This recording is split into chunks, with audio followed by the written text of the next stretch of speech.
मटा carton education में आपका स्वागत है। आज हम अपने इस वीडियो में देखेंगे जंतु ऊतक, जिसको कहते हैं एनिमल टिश्यू। जंतुओं के शरीर में पाए जाने वाले ऊतकों को निम्नलिखित श्रेणियों में बांटा जा सकता है। पहला है उपकला ऊतक, जिसको कहते हैं इपिथेलियल टिश्यू। दूसरा है संयोजी ऊतक, जिसको कहते हैं कनेक्टिव टिश्यू। तीसरा है पेशीय ऊतक, जिसको कहते हैं मस्कुलर टिश्यू। चौथा है चेता अर्थात तंत्रिकीय ऊतक, जिसको कहते हैं नर्वस टिश्यू या नर्वस टिश्यू। आगे देख लेते हैं उपकला ऊतक। इपिथीलियम शब्द का प्रयोग सर्वप्रथम रियूस नामक वैज्ञानिक ने किया था। किसने किया था? एक मिनट, क्लियर नहीं आ रहा। रियूस नामक वैज्ञानिक ने किया था। किसका प्रयोग किया था? इपिथीलियम का। इपिथीलियम शब्द का प्रयोग किसने किया था? रियूस नामक वैज्ञानिक ने किया था सर्वप्रथम। उपकला ऊतक जंतुओं की बाहरी, भीतरी या स्वतंत्र सतहों पर उपस्थित होते हैं।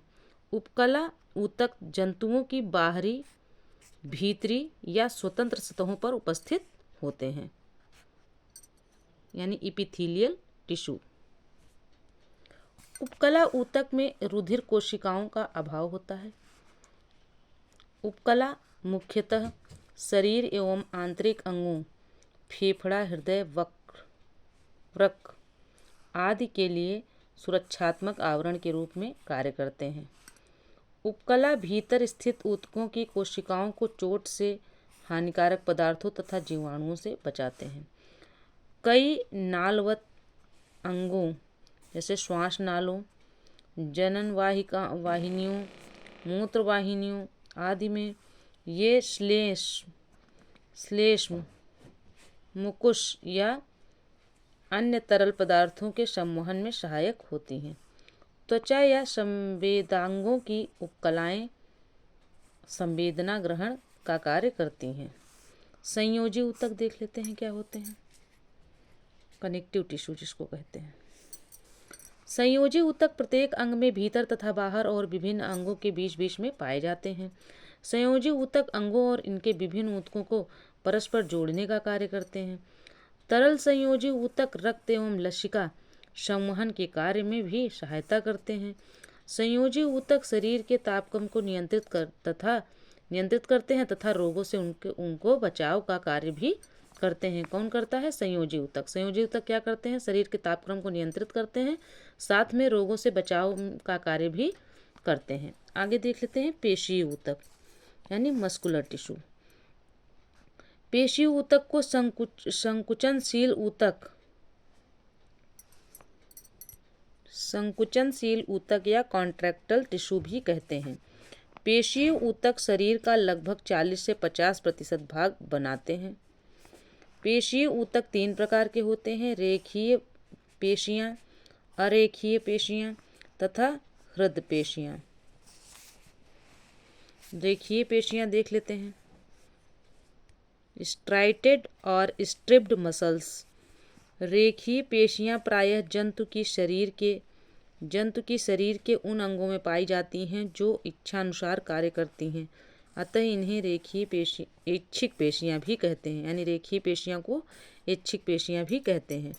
अधिकांश रेखीय पेशियाँ अपने दोनों सिरों पर हड्डियों से जुड़ी होती हैं, अतः इन्हें कंकालीय पेशियाँ भी कहते हैं। यानी रेखीय पेशियों को क्या क्या कहा गया? ऐच्छिक पेशियाँ भी कहा गया और कंकालीय पेशियाँ भी कहा गया, क्योंकि ये हड्डियों से जुड़ी होती हैं इसलिए इन्हें कंकालीय पेशियाँ भी कहा गया, और इच्छापूर्वक कार्य करती हैं इसलिए ऐच्छिक पेशियाँ भी कहा गया। आगे देख लेते हैं रेखीय पेशियाँ। अनस्ट्रिप्ड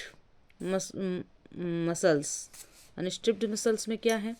रेखीय पेशियाँ ऊतक उन अंगों की दीवारों पर उपस्थित होते हैं जो अनैच्छिक रूप से गति करते हैं, जैसे आहार नाल, मूत्राशय, पित्ताशय, गर्भाशय, रुधिर वाहिनियाँ आदि। अरेखीय पेशियाँ स्वतः गति करने वाली पेशियों को नियंत्रित करती हैं। आगे देख लेते हैं हृद पेशियाँ, कार्डियक मसल्स। रचना में ये पेशियाँ रेखित पेशियों के समान होती हैं, परंतु कार्य अरेखित पेशियों की भांति करती हैं। हृदय पेशियाँ केवल हृदय की दीवारों में पाई जाती हैं। यदि हृदय में जाने वाली तंत्रिकाओं को काट कर हटा दें तो भी हृदय अपनी निश्चित दर से धड़कता रहेगा। मानव शरीर की सबसे बड़ी मांसपेशी ग्लूटियस मैक्सिमल कूल्हा की मांसपेशी है तथा सबसे छोटी मांसपेशी स्टेपिडियस है। फ्रेंड्स, ये जो है इम्पॉर्टेंट है, ये पूछा जाता है, ये कई बार पूछा गया है। ठीक है, तो ये जो है फिर से देख लेते हैं इस पॉइंट को। मानव शरीर की सबसे बड़ी मांसपेशी ग्लूटियस मैक्सिमस है और कूल्हे, ये कहाँ पाई जाती है? कूल्हे की मांसपेशी है जो सबसे बड़ी है, ये कूल्हे की मांसपेशी है, इसका नाम है ग्लूटियस मैक्सिमस। ठीक है, और ये सबसे बड़ी होती है। ठीक, मानव शरीर की सबसे बड़ी मांसपेशी। और मानव शरीर की सबसे छोटी मांसपेशी कौन सी है? स्टेपिडियस है। ठीक, ये इसलिए बार बार बता रहे हैं क्योंकि ये पूछा गया है कई बार। ओके फ्रेंड्स, आगे देख लेते हैं। चौथा है चेता अर्थात तंत्रिका ऊतक, तंत्रिकीय ऊतक जिसको कहते हैं, हम कहते हैं नर्वस टिश्यू या फिर नर्वस टिश्यू। जीवों का तंत्रिका तंत्र इन्हीं ऊतकों से बना होता है। तंत्रिकीय ऊतक का कार्य चेता प्रेरणाओं नर्व इम्पल्सेस को शरीर के एक भाग से दूसरे भाग में ले जाने का होता है। प्रेरणा संवहन के लिए विशिष्टीकृत कोशिकाएं तंत्रिका कोशिकाएं या न्यूरॉन्स कहलाती हैं। न्यूरॉन्स तंत्रिकीय ऊतक की रचनात्मक एवं क्रियात्मक इकाई होती हैं। न्यूरॉन्स क्या होते हैं? तंत्रिकीय ऊतक की रचनात्मक एवं क्रियात्मक इकाई होते हैं। फ्रेंड्स, यहाँ पर एक क्वेश्चन भी है, देख लेते हैं। मानव शरीर की सबसे बड़ी पेशी कौन सी है? तो अभी हम लोगों ने पढ़ा ना कि ग्लूटियस मैक्सिमस जो है मानव शरीर की सबसे बड़ी पेशी है, जो कि कहाँ पाई जाती है? कूल्हे की मांसपेशी है ये। ओके फ्रेंड्स, ये वीडियो यहीं तक था। मिलते हैं अगले वीडियो में। वीडियो पसंद आए तो चैनल को सब्सक्राइब करें, वीडियो को लाइक करें, अपने दोस्तों में शेयर करें। जय हिंद, जय भारत।